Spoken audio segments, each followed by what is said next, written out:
Pat, you've got an incredible success story. Can you tell us how you got started buying rentals? Yeah, so I started back in 2000.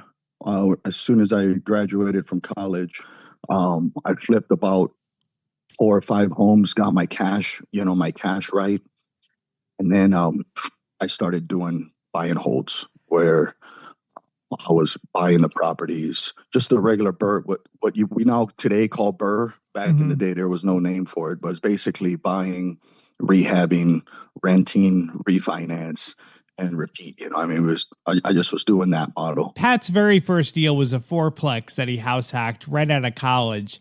And today he's built a rental portfolio of 200 single family homes that generate over $1 million a year in cash flow. And on this episode, we're going to figure out how he did it. Joining us on the show today is Pat Grace from Kansas City. The great thing with a house hack is that you're really able to reduce your living expenses, so you have more money to put towards investing. With your first property, were you able to live for free? Yeah. So not only did I live for free, I was cash flowing like $800-900 a month. Wow. I bought the fourplex for $80,000 in Independence, and my payment on that with taxes and insurance was like $700-800. I was renting each unit for $700-800. Incredible. So I, pretty much 2 units was covering everything. I was living in one, and the third and the fourth unit was just all cash flow. Seeing that, is that kind of what gave you the idea that, hey, maybe I can take this bigger and buy a lot of properties? Yeah. And so, seeing the cash flow and seeing what I could do here, and the fact that I could refinance these I was taking out 75% rehab loans, and the rehab loan was covering my purchase price and all my rehab, and then I could refinance at 80%. And so I was no money out of pocket. I was doing all this stuff with, and I was even making cash, because almost all the time, the rehab wasn't taking me 75%. So on $100,000 house, I was getting 75 from the bank. I was paying 15 for the purchase, and I was paying 35, 40 for the rehab, and I was keeping the spread. And I was just putting all that money into savings and to buy more properties and reinvest and reinvest and reinvest. And mind you, this whole time I was still working at Olive Garden as a waiter. My wife was a nurse. She was still working at Olive Garden as a host, and all we spent was our Olive Garden money. Everything we made at Olive Garden is what we would spend. Everything we made in my real estate and Marta's nursing job, we put into a different account where we would reinvest that money. And the rule for that account was if it didn't make money, we couldn't use that money. Would you say that you built your whole portfolio kind of following that same model? Yeah. I built my entire portfolio based off of, just really getting diligent the first, I'd say 5 to 7 years, where we were hyper focused. We wasn't going on vacation, and we were building a family. Also in that 5-6 year period, we had 3 kids. We were busy. It was crazy. Yeah. And so I started to get this good energy and this good flow, and properties became easier. My lenders knew I could pay them off, and they knew I knew what I was doing. I started developing multiple crews, and really good crews, so I could do 8 to 10 at a time. And we just started growing, this business. And then we started, the companies around this real estate business. So the first thing I did was become a real estate agent and cut the agent out of the deal. So now I had access to the market. I had access to comps. I had access to writing my own contracts, getting my offers in quick. And I did that real estate. Me and my wife were agents for Century 21 for 2 years. And then my wife went and got her broker's license, and we started Grace Real Estate Company. Yeah. And that's great, because you're also getting commission then when you buy a property.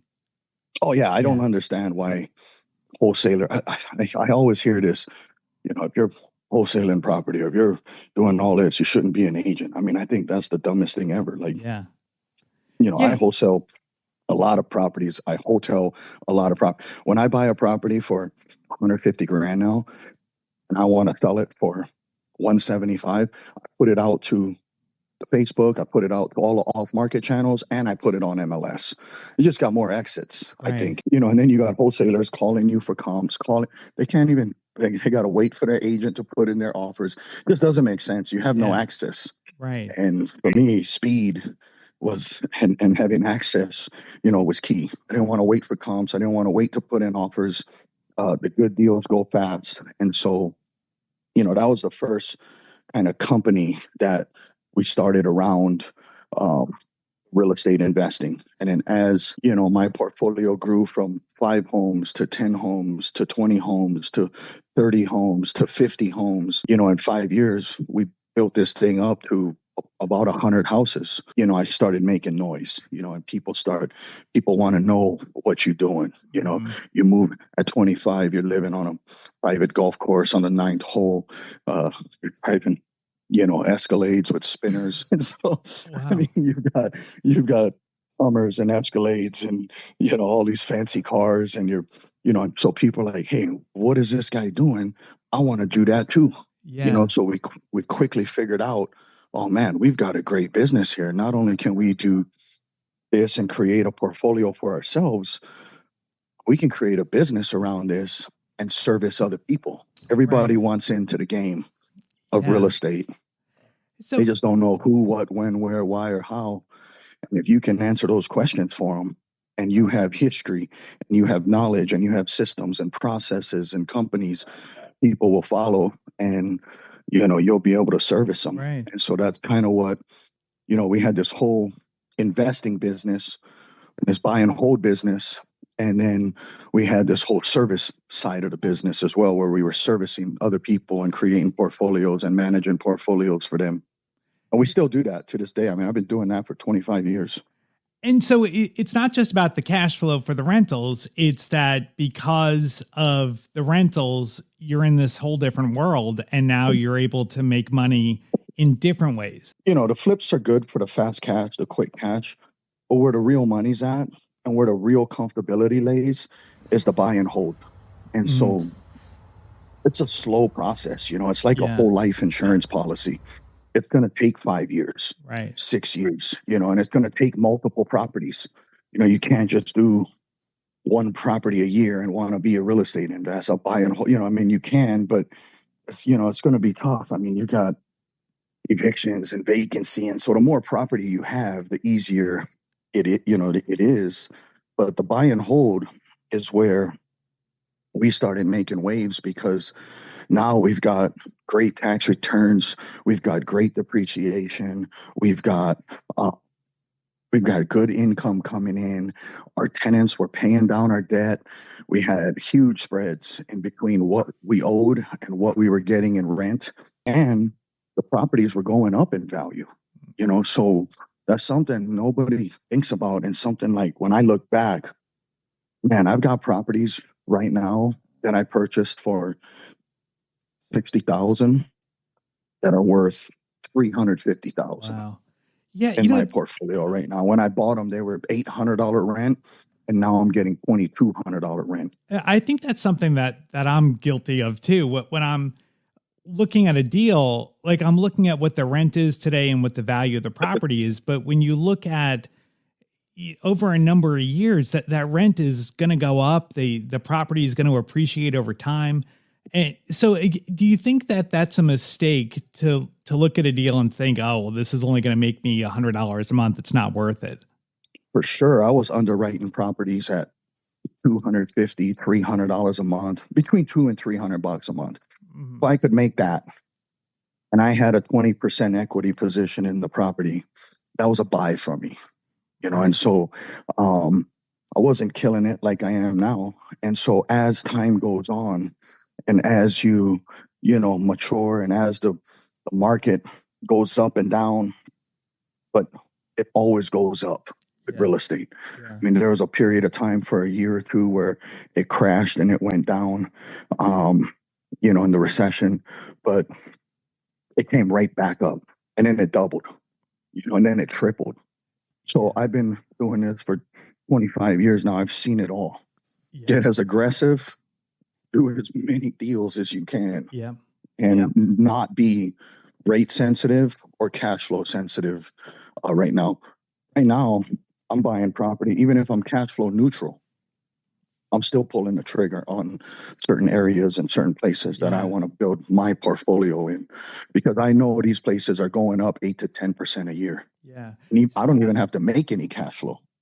So As long as the tenants pay my bills and my expenses, I'm buying so with no cash. tell us about your portfolio today. Like, what does your portfolio look like? I think today I looked right before the podcast. I'm at 178 houses. The total market value is 52,960. Wow. My equity position in that 52 is 36 million. Market value is 52,960. Wow. My equity position in that 52 is 36 million. I got $3,344,815 coming in rent. I've got $1,469 going out in debt service. I've got 587 grand going out in taxes and insurance, and that's leaving me a million, 1,287,315 cash flow net, Wow. not That, gross. That's net after I pay my expenses in a year. So you're looking at about 100 grand a month coming in. All incredible. that mailbox money. I'm 47 now. I've got 3 kids. They all in college. We're new empty nesters. How I can live off of this small empire that I've built. My wife comes from a single mother who was a housekeeper. My mom was a nurse. My dad was a fisherman in Hawaii. We had school loans. We had football scholarships. We came from nothing. I had to borrow $5,000 from my mom to put in my account so that I showed enough assets to get my first rehab loan. Wow. So I didn't even have money. I didn't even have enough assets to qualify. tell So, us tell us what you're buying. What's a perfect rental for you? okay, so my buy box right now is in Kansas City. I'm looking for that 3 bed, 1 bath, 1 to 2 bath. And I got 2 different buy boxes, but I like the 3 bed. I like the 2 bath, 2 car garage, you know, 1,200 to 1,800 square foot. And, the after repair values in the neighborhoods are like 300 grand to Okay. 350, and I'm picking up these homes for 200 to 250. And so, really good school districts, no inner city, no, I'm not doing 100-year-old homes, 75-year-old homes. We're not doing anything like that. The other thing I like to buy is the 3 bedroom, 1 bath that has an unfinished basement. And then I can come in and create another Mm. bedroom, create another bathroom. That might take me 15 grand, 20 grand, but my comps will go up 50, 60 just by adding that bedroom and that Wow. bathroom. Tell me about how you've used a line of credit to finance your properties. So I had a building in Kansas City in the city market it was a $1 million building. I owed like 300,000 on the building, and I had 150 grand sitting in the checking account from the rent. Each floor rented for, I had 4 floors there. Each one rented for about $3,000. I was making $12,000 a month on this building. Mm-hmm. I owed 300. The first thing I did, I went back, I put that building up for collateral. It was $1 million building. I got a $700,000 line. The first thing I did is I took the $700,000 line, I took 300 out of it, and I paid the mortgage off. So now I owe 300 to my line of credit. Second thing I did is I took the 150 grand I had in the bank and I paid that to the line. So now all I owed was 150 grand. I was getting 12 grand a month in rent. I had that building paid off. in a year and a half. Now I Wow. had this line of 700,000. I had no debt and had access still to the 700 grand. So I just repeated that over and over. So now I have zero compound amortized debt. All the debt Wow. I have on my properties is all line of credit. And I does don't do the any compound amortized 30-year mortgage. Everything I do is line of credit. so with the rates going up over the last couple of years, has that increased your payments a lot? Oh yeah, yeah. Yeah. That kind of sucked. You know, Yeah. when prime went up to 9. You know, I was when I was doing these lines and I was doing these loans. My I was at prime plus a half, prime plus three quarters, and at that time prime was 3%, 4%. So you were looking at 4.5%, 5%, and prime just kept going up and up. So when prime Right. went to 8.5 or whatever it was, I mean, my payments almost doubled. And Wow. so that was the risk that I took. But And yeah, my then goal is to pay it off. Yeah, I yeah. mean, I'm sweeping all my cash flow, all my rent. I don't need it. I sweep it all to the line. If I sell a property and I use 150 grand from the line and I paid 50,000 in rehab and I'm in the property for 200 and I sell it for 250, I sweep all 250 to the line. I pay the debt back, and in the 50 grand profit, I sweep that to the line. So I just sweep everything back into the lines. And if I need it, it's there. Right. If I Right. don't need it, paying off simple interest. That there's a huge difference between you ever stop to think how you can pay off a $80,000 Tahoe in 5 years, but you can't pay off 80,000 to your mortgage in 5 years. That's a good point. Right. It's the Right. it's the debt structure. It's the Yeah. difference between simple interest loan and compound amortized.